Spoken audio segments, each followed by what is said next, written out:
पूज्य बापू श्री ने अपने पूरे जीवन काल में भारतवर्ष के सभी जाति ज्ञाति भाषा प्रांत के लोगों के उत्थान के लिए एवं न सिर्फ किसी एक वर्ग लेकिन छोटे बच्चों से लेके बालिकाओं से लेके बड़े पुरुष माता भाइयों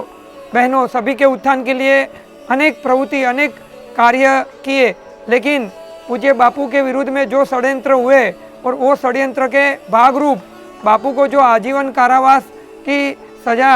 भारतवर्ष की कोर्ट के माध्यम से जो दी गई, उसके सामने एक सवाल पैदा होता है कि पूरे भारतवर्ष में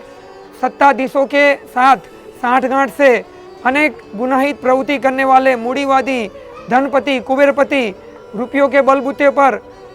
कोर्ट कचहरी को प्रभावित करके बच जाते, निकल जाते, या जामीन या पैरोल से बाहर निकलते। लेकिन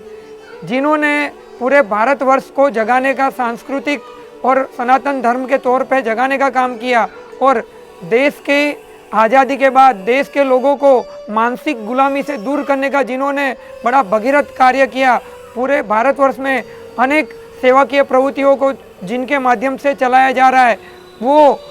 जिनकी प्रेरणा से ये सब कार्यरत है, लाखों करोड़ों लोग जिनसे प्रभावित है, वैसे पूज्य बापू श्री आज जेल में हैं, फिर भी उनकी सेवा की प्रवृत्ति अविरत चल रही है। पूज्य बापू श्री के माध्यम से एक बड़ा भगीरथ कार्य शुरू हुआ है, जिसे पूरे भारत और विश्व में वैलेंटाइन डे के माध्यम से मनाया जाता था। उस दिन बापू ने प्रेरणा दी थी कि वैलेंटाइन डे के माध्यम से यदि हमारी संस्कृति पाश्चात्य संस्कृति की ओर बढ़ के समाज को नुकसान कर रही है, तो बापू के विचारों को लेकर पूरे भारतवर्ष में और विश्व में मातृ पितृ पूजन के कार्यक्रम होने लगे। इससे ये जाहिर हो रहा है कि बापू के पीछे किसी षड्यंत्र पूर्वक किसी बड़ी शक्तियों के हाथ थे, जिनको बापू के जरिए चलाए जा रहे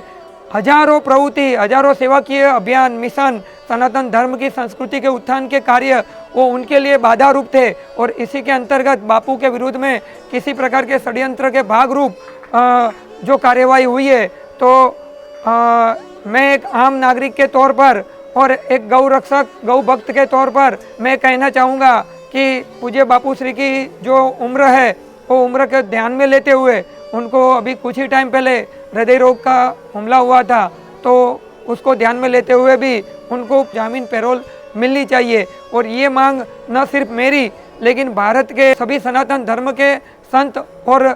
धर्म प्रेमियों की ये मांग है।